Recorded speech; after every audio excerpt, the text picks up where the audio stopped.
10억 원짜리 카메라. 한 노인의 꿈과 배신, 그리고 희망의 이야기. 세상에서 가장 비싼 카메라. 공원 벤치 위의 남자. 여러분, 안녕하세요.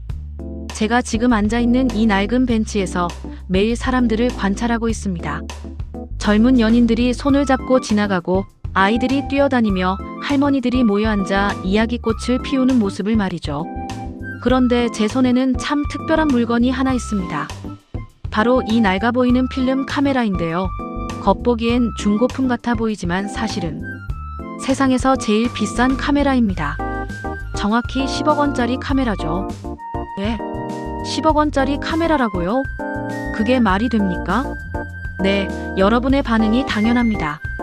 보시다시피 이 카메라는 겉으로는 그냥 오래된 필름 카메라 같아 보이니까요. 하지만 이게 왜 10억 원짜리인지 그 놀라운 이야기를 들려드리겠습니다. 40년간의 꿈. 1년 전까지만 해도 저는 평범한 회사원이었습니다. 아침 7시에 일어나서 지하철을 타고 출근하고 저녁 늦게 집에 돌아와 아내와 함께 TV를 보며 하루를 마무리하는 그런 평범한 일상을 40년간 반복했죠. 하지만 제겐 하나의 작은 꿈이 있었습니다. 은퇴하면 아내와 함께 작은 전원주택에서 살면서 좋은 카메라로 아내가 가꾸는 정원을 찍어주고 싶다는 꿈 말이에요. 여보, 우리 나이 들어도 참 예쁘게 늙어가네요. 그러게요. 당신이 찍어준 사진을 보니 제가 이렇게 예뻤나 싶어요. 이런 대화를 나누며 살고 싶었거든요. 10억 원의 의미. 여러분은 10억 원이 어떤 의미인지 아시나요? 저는 40년간 매달 월급에서 조금씩 떼어서 모았습니다. 점심값을 아끼고 술자리도 거절하고 새 옷 대신 수선해서 입고, 때로는 아내가 여보, 우리도 가끔은 좋은 곳에서 맛있는 것 좀 먹으면 안 될까요? 라고 말할 때면 조금만 더 참아요. 우리 꿈을 위해서요. 라고 달래며 모은 돈입니다. 하루에 2만 원씩 아낀다면 1년에 365만 원, 10억을 모으려면 거의 30년이 걸리죠. 저는 그보다도 오래 40년을 모았습니다. 마지막 행복한 날들. 통장 잔고가 드디어 10억을 넘어선 그날, 아내와 저는 정말 행복했습니다. 여보, 우리 정말 해냈네요. 그러게요. 이제 정말 우리만의 작은 집을 지을 수 있겠어요. 우리는 전원주택 카탈로그를 펼쳐놓고 어떤 집을 지을지, 정원은 어떻게 꾸밀지 밤늦도록 이야기했습니다. 마치 신혼부부처럼 말이에요. 당신, 이 카메라로 제가 꽃을 키우는 모습을 많이 찍어주세요. 그럼요. 세상에서 가장 아름다운 할머니의 모습을 담아드릴게요. 그때 아내의 미소가 정말 세상에서 가장 예뻤습니다. 운명을 바꾼 전화 한 통. 그런데 어느 날 아들에게서 급한 전화가 왔습니다. 아버지, 제가 지금 정말 큰 기회를 잡았어요. 아들은 온 세상 힐링 여행이라는 프로젝트를 기획했다고 했습니다. 사람들에게 힐링을 줄 수 있는 특별한 여행 프로그램이라며 투자만 받으면 대박이 날 거라고 확신에 차서 말했죠. 하지만 아들아, 그건 너무 위험해. 아버지, 지금이 아니면 기회가 없어요. 다른 업체들이 다 뛰어들기 전에 선점해야 해요. 저는 단호히 거절했습니다. 그 10억은 다시는 만들 수 없는 돈이었거든요. 아내의 선택. 그런데 며칠 후 아내가 조심스럽게 말했습니다. 여보, 우리 아들 좀 도와주면 안 될까요? 안 됩니다. 그 돈은 우리 노후 자금이에요. 하지만 아들이 이렇게 간절히 부탁하는데, 그날 밤 아내와 저는 처음으로 큰 소리로 다퉜습니다. 당신은 아들보다 돈이 더 소중해요? 그게 아니라 지금 그 돈을 잃으면 우리는 정말 길거리에 나앉게 됩니다. 하지만 아내는 이미 마음을 정한 것 같았습니다. 사라진 10억. 다음 날 은행에서 걸려온 전화를 받고 저는 온 세상이 무너지는 것을 느꼈습니다. 고객님, 계좌의 잔액이 모두 출금되었습니다. 아내가 제 몰래 도장을 찍고 모든 돈을 출금한 것이었습니다. 여보, 이게 무슨... 미안해요. 하지만 우리 아들을 도와줘야 해요. 그 순간 저는 정말 어떤 말도 할 수 없었습니다. 10억 원짜리 카메라의 탄생. 결국 아들의 사업은 3개월 만에 망했습니다. 투자받은 돈은 모두 사라졌고 아들은 죄송합니다, 아버지. 라는 말만 남기고 연락이 끊어졌죠. 집도 팔아야 했고 전세금까지 모두 빚을 갚는 데 써야 했습니다. 이제 제게 남은 건 이 낡은 카메라뿐입니다. 사람들이 물어보면 저는 이렇게 말합니다. 이거요? 세상에서 제일 비싼 카메라예요. 정확히 10억 원짜리죠. 네, 맞습니다. 이 카메라는 제 평생의 꿈과 40년간의 노력, 그리고 10억 원과 바꾼 카메라입니다. 그래서 세상에서 제일 비싼 카메라가 된 거죠. 길거리로 내몰린 사람들, 새로운 현실. 여러분, 집을 잃는다는 것이 어떤 기분인지 아시나요?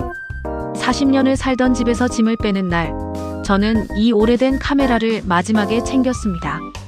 아내는 그런 저를 보며 말했죠. 여보, 그런 쓸데없는 것보다 필요한 것들을 챙겨요. 쓸데없는 것이라고 했습니다. 10억 원짜리 카메라를 말이에요. 고시원에서의 첫날. 이사갈 곳이라고는 고시원뿐이었습니다. 보증금 50만 원, 월세 35만 원짜리 작은 방 하나. 40년을 함께 산 아내와 처음으로 떨어져 살게 됐죠. 아내는 딸네 집으로 갔거든요. 아버지, 어머니는 저희가 모실 테니까 아버지는 어떻게든 해보세요. 사위의 차가운 말투가 아직도 귀에 맴돕니다. 고시원 방은 정말 작았습니다. 침대 하나, 책상 하나가 전부인 3평짜리 공간. 그 좁은 공간에서 저는 매일 이 카메라를 쳐다보며 생각했습니다. 내가 뭘 잘못했을까? 일자리 찾기. 65세의 나이에 일자리를 구한다는 것은 정말 쉽지 않았습니다. 죄송합니다. 저희는 좀 더 젊은 분을 찾고 있어요. 경력이 좋으시긴 한데 나이가. 일단 연락드리겠습니다. 물론 연락은 오지 않았죠. 일주일, 한 달, 2달. 시간은 흘러갔지만 일자리는 구할 수 없었습니다. 마지막 면접.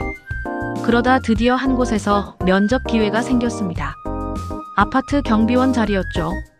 이력서를 보니까 대기업에서 오래 근무하셨네요. 왜 경비원을 하려고 하세요? 저는 솔직하게 말했습니다. 살아야 하니까요. 면접관의 표정이 묘하게 변했습니다. 동정인지 연민인지 그런 시선으로 저를 바라봤죠. 일단 연락드리겠습니다. 공원 벤치에서의 하루들. 결국 저는 이 공원 벤치에서 하루를 보내게 되었습니다. 갈 곳도 할 일도 없으니까요. 처음에는 사람들이 신경 쓰지 않았습니다. 그냥 사진 찍기를 좋아하는 할아버지 정도로 생각했겠죠. 하지만 매일 같은 시간에 같은 자리에 앉아있는 저를 보며 사람들의 시선이 달라지기 시작했습니다. 저 할아버지, 매일 저기 계시네. 혹시 집이 없으신 건 아닐까? 카메라와의 대화. 이상하게도 저는 이 카메라와 대화를 나누게 되었습니다. 너도 참 억울하겠구나. 10억 원의 가치가 있다고 생각했는데 이렇게 길거리에 나앉게 되다니. 카메라는 대답하지 않았지만 왠지 저의 마음을 이해해주는 것 같았습니다. 젊은 사진작가와의 만남. 어느 날 젊은 사진작가 한 명이 저에게 다가왔습니다. 할아버지, 그 카메라 정말 멋지네요. 빈티지 카메라 맞죠? 응, 그렇다고 할 수 있지. 혹시 얼마 주고 사셨어요? 요즘 이런 카메라가 인기거든요. 저는 잠시 망설였다가 대답했습니다. 10억. 네. 10만 원이요? 아니야, 10억. 젊은이는 웃으며 말했습니다. 할아버지 참 유머가 있으시네요. 그리고는 자신의 비싼 디지털 카메라를 자랑하며 사라졌습니다. 아내와의 재회. 한 달 후 아내가 찾아왔습니다. 많이 수척해져 있었죠. 여보, 어떻게 지내요? 보다시피 잘 지내고 있어. 아내는 제 옆에 앉더니 조심스럽게 말했습니다. 여보, 우리 다시 함께 살 수 없을까요? 딸네 집에서도 눈치가 보이고. 그럼 돈은 어떻게 할 거요? 집세도 생활비도 필요한데. 아내는 한참을 말없이 있다가 제 카메라를 보며 말했습니다. 그것도 팔면 되잖아요. 그 순간 저는 깨달았습니다. 아내는 아직도 이 카메라의 진짜 가치를 모르고 있다는 것을 말이에요. 카메라 속에 담긴 진실. 혼자만의 시간. 아내가 떠난 후 저는 더욱 깊이 생각에 잠기게 되었습니다. 과연 누가 잘못한 걸까? 아들을 믿고 돈을 내준 아내가 잘못한 걸까요? 아니면 무모한 사업을 벌인 아들이 잘못한 걸까요? 아니면 가족을 지키지 못한 제가 잘못한 걸까요? 카메라로 세상을 보다. 이 카메라로 파인더를 들여다보면 세상이 다르게 보입니다. 마치 10억 원짜리 렌즈를 통해 보는 것처럼 모든 것이 선명하고 깊이 있게 느껴지죠. 어느 날 저는 이 카메라로 공원의 여러 모습들을 담아보기 시작했습니다. 첫 번째 사진, 벤치에 앉아 도시락을 먹는 할머니. 두 번째 사진, 그네를 타며 웃는 아이. 세 번째 사진, 손을 잡고 걷는 젊은 연인. 그런데 신기한 일이 벌어졌습니다. 필름 카메라라서 바로 확인할 수는 없지만 셔터를 누를 때마다 뭔가 특별한 순간이 포착되는 느낌이었거든요. 사진관 할아버지와의 만남. 오래된 사진관을 운영하는 할아버지와 친해졌습니다. 그분께 필름을 현상해달라고 부탁했더니 흔쾌히 해주시더군요.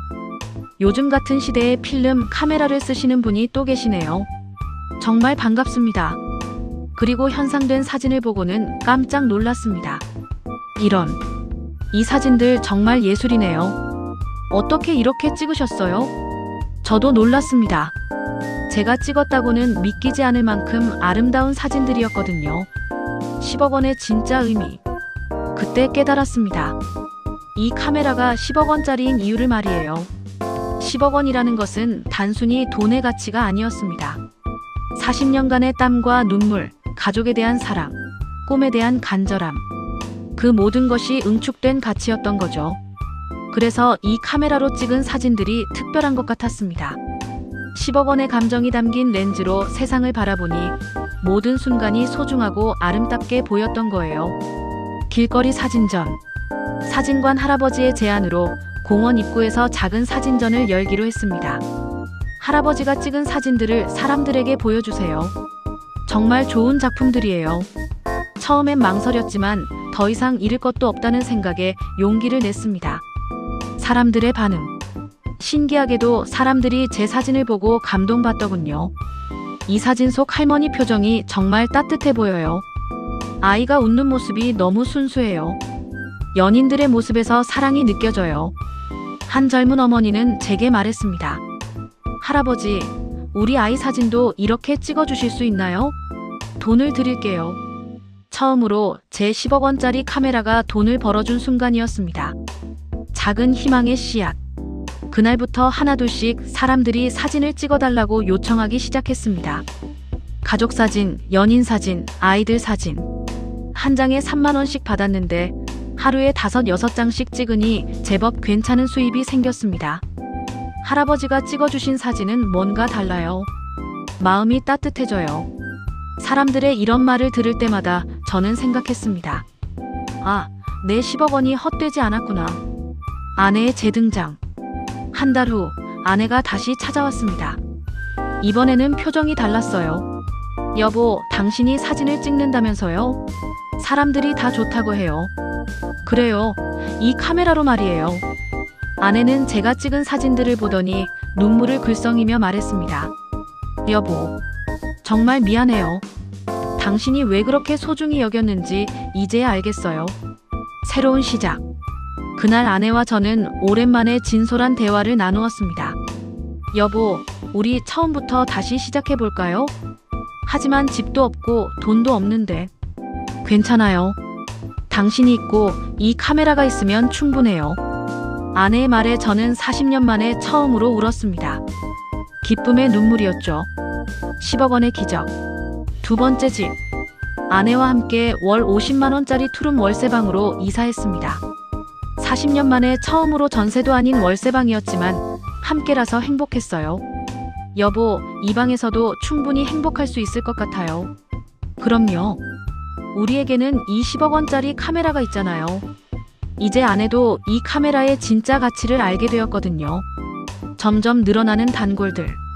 입소문이 나면서 점점 더 많은 사람들이 저를 찾아왔습니다. 할아버지, 저희 결혼사진 찍어주세요. 할아버지, 우리 돌잔치 사진 부탁드려요. 할아버지만의 특별한 감성이 있어요. 하루에 10장, 20장씩 찍게 되면서 수입도 늘어났습니다. 월세도 낼 수 있게 되었고 생활도 점점 나아졌어요. 아들의 연락. 어느 날 1년 만에 아들에게서 연락이 왔습니다. 아버지, 정말 죄송합니다. 제가 다 잘못했어요. 아들은 그동안 다른 일을 하면서 조금씩 돈을 모았다고 했습니다. 비록 10억은 아니지만 500만 원을 모았다며 아버지께 드리고 싶다고 했어요. 아들아, 그 돈은 내가 가져. 아버지는 이제 괜찮으니까. 사진 교실. 아내의 제안으로 작은 사진 교실도 열게 되었습니다. 여보, 당신의 노하우를 젊은 사람들에게 가르쳐주면 어때요? 주말마다 공원에서 사진 교실을 열었는데 생각보다 많은 분들이 참여해 주셨어요. 할아버지, 어떻게 하면 이렇게 감성적인 사진을 찍을 수 있어요? 마음으로 찍는 거야. 카메라는 그냥 도구일 뿐이고. 전시회. 1년 후 지역문화센터에서 제 사진 전시회를 열어주겠다고 했습니다. 10억 원의 시선 한 노인의 따뜻한 세상. 전시회 제목이었어요. 정말 많은 분들이 와서 제 사진을 보고 감동받으셨습니다. 할아버지의 사진에서 삶의 진정한 의미를 느꼈어요. 10억 원보다 값진 감성이 담겨 있네요. 진짜 10억 원의 가치. 어느 날 한 수집가가 제게 찾아왔습니다. 할아버지, 그 카메라 정말 멋지네요. 혹시 파실 생각은 없으신가요? 1,000만 원에 사겠습니다. 1,000만 원. 예전에 저라면 솔깃했을 금액이었죠. 하지만 이제는 아니었습니다. 죄송하지만 이 카메라는 팔지 않습니다. 이건 10억 원짜리 카메라거든요. 손자들과의 만남. 아들이 손자들을 데리고 왔습니다. 오랜만에 본 손자들은 제법 많이 컸더군요. 할아버지, 이 카메라로 우리 사진 찍어주세요. 손자들의 밝은 모습을 카메라에 담으면서 저는 행복했습니다. 10억 원을 잃었지만 진짜 소중한 것들을 찾았으니까요. 아내의 정원.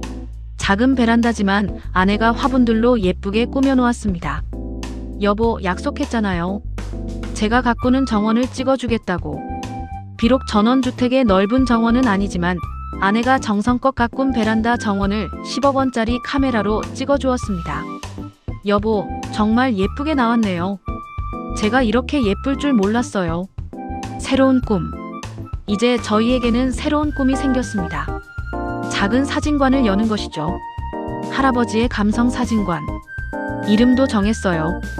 비록 10억 원은 사라졌지만 그 10억 원이 저희에게 더 큰 꿈을 선물해준 셈입니다. 마지막 메시지. 여러분, 제 이야기가 어떠셨나요? 10억 원을 잃고 집까지 잃었지만 저는 더 큰 것을 얻었습니다.